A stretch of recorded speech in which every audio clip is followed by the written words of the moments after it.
marka hore waxaan rabaa inaan halkaan marna uga mahadceliyo marna u hambaliyeeyo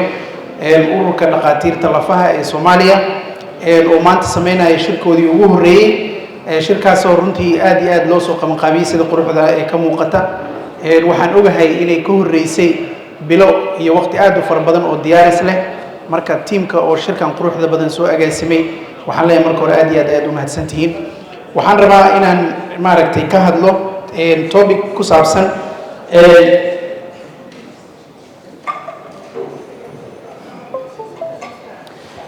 ciwaankaygu wuxuu ku saabsanaan doonaa dabcan orthopedic maaha sababtoo aniga orthopedic surgeon maahay waxaan ahay urologist laakiin maadaama aan surgeon nahay waxaa jiro research aan ka sameynay WHO surgical safety checklist iyo implementationkeeda ee ku saabsan Soomaaliya implementation of the WHO surgical safety checklist surgical safety checklist-ga ay WHO sameysay waa safety checklist loogu talagalay in lagu ilaaliyo bukaanada marka ay qaliinada marayaan iyo badqabkooda waxyaabaha loogu talagalay inuu maaragtay prevent gareeyo waxaa kamid ah ilaa iyo 10 qaybood marka ugu horeysa surgical safety checklist WHO waxay soo saartay 2008 ayaa la soo bandhigay laakiin waxa implementation lagu sameeyay 2009 objectives-ka ama maaragtay ujeedooyinka loo sameeyay WHO surgical safety checklist waxaa kamid ah kow in marka hore bukaanka iyo meesha laga qalayo la soco mararka qaar waxa laga yaabaa inaad qariibsanaysid marar badan waxaa dhacda bukaano aan loogu talagelin inaan la qalo in la qalay qof meel iska fadhiya la soo waday waxa la geeyay saalada qaliina loo sameeyay qof dhagta midig laga qali rabay ayaa waxa laga qalay dhagta midig qof gacanta midig laga rabay in laga qalo gacanta bidix laga qalay waxa loogu talagalay oo kale in anesthesia safety-ga lagu hubiyo respiratory preparation brainless haddii uu jiri karo in qaliinka ka hor loo diyaar garoobo haddii uu allergic reaction jiro oo bukaankan uu leeyahay allergic history in loo diyaar garoobo sidoo kale inta tool retention in bukaanka dhexdiisa looga soo tago ama biro ama ma aragtay goos maxaa la yiraahdaa looga soo dhex tago si loo ilaaliyo ayaa waxa loo sameeyay checklisting aan loo sameeyay waxyaabaha kale waxaa kamid ah specimen identification marar badan waxaa jiraysa bukaankii bura laga soo jaray buradiina ma aragtay ama lama suntin oo magacii bukaanka iyo laguma qorin hadhowdin waxa laga yaabaa in lagu dhex wareero bukaankii qaliina la mariyay laakiin pathology result lama haysto sababtoo ah specimenkii identification sax looma sameynin information exchange in qofka qaliinka dadka qaliinka sameynaya ee suuxiyaasha kalkaaliyaasha iyo dhaqaatiirta qaliinka iyo dadka OT in charge ah inaysan information sharing aysan sameynaynin si looga hortago iyo routine surveillance wuxuu ka kooban yahay 3 qaybood pre-operative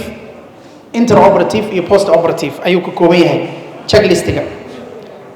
checklist-gan waa checklist aad iyo aad loo simplify gareeyay waa customizable waxa waaye waa evidence based evaluation waa lagu sameyn karaa mar walbana waxa lagu sameyn karaa waa la bedeli karaa waxa u maleynaa idinka dhan inaad taqaanaan wuxuu ka kooban yahay 3 qaybood oo ah before induction of anesthesia maxaa la yiraahdaa before incision iyo before the patient leaves from the OT waxyaalaha isweydiinta leh waxaa kamid inaan ogaano bukaano intee leeg ayaa sanadkiiba la qalaa waxa ogaanaysaa muhiimadda ay leedahay surgery waxaa la darasayaa 2030 in la qali doono ku dhawaad 372 milyan oo qof dad ka badan marka waxaa qiyaasaysaa dad aad u fara badan inay dunida u baahan doonaan qaliin in lagu sameeyo taas marka waxay mar walba ka dhigaysaa in la helo safe surgery in la helo ama qaliin badqab ah in la helo oo bukaanku helo marka la fiiriyo hospitaalada iyo levels-ka ay kala leeyihiin waxaa jira levels loogu talagalay in qaliimada lagu sameyn karo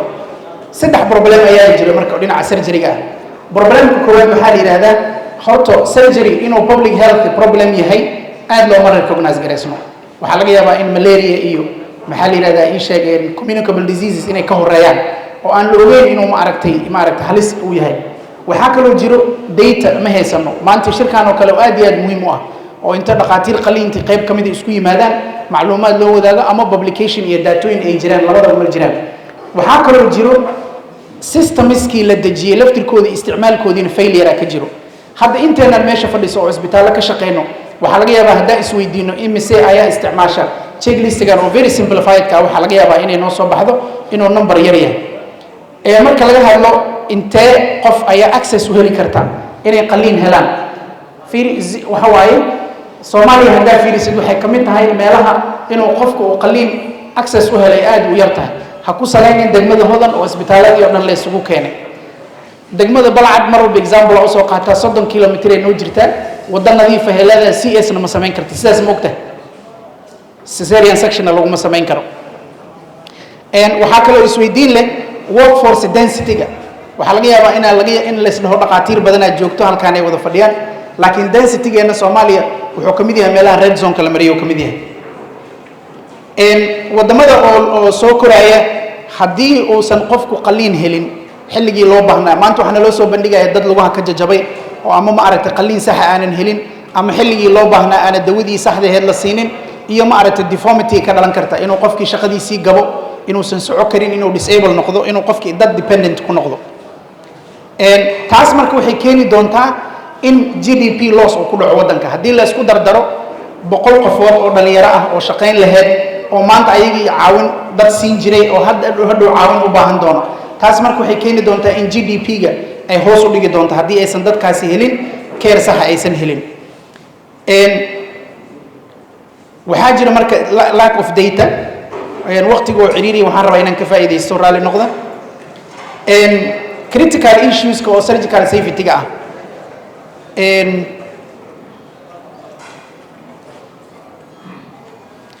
waxaa jirtay marka research-kan oo aad arki kartaan insha Allah haddii aad fiirisaan waa article-kii ugu horeeyay oo laga sameeyay maxaa la yiraahdaa surgical safety checklist waxaa laga sameeyay research-kan oo WHO ay sameysay ilaa iyo intaasoo wadan oo ku kala yaala dunida meelo kala duwan markaas wuxuu soo helay research-kan tusaale ahaan haddii aad fiirisay datadan baseline-ka ah waa cases-kii inta waxaa ku qoran dadka dhintay intaan checklist-ga la isticmaalin iyo markii checklist la isticmaalay kadib tusaale ahaan death-ka 1.5 ayuu ahaa markii checklist-ga la isticmaalay wuxuu tagay 0.8 ayuu tagay intaana waxaa arki kartaa complications-kii kale sida mataqaanaa surgical site infection 6.2% ayuu ahaa markii dambena wuxuu tagay 3.4 ayuu tagay taas marka waxay tilmaamaysaa in haddii surgical safety checklist-ga la isticmaalo uu hoos u dhac weyn ku keeni karo waxyaabihii aan ka soo sheekayno oo dhan uu ku keeni karo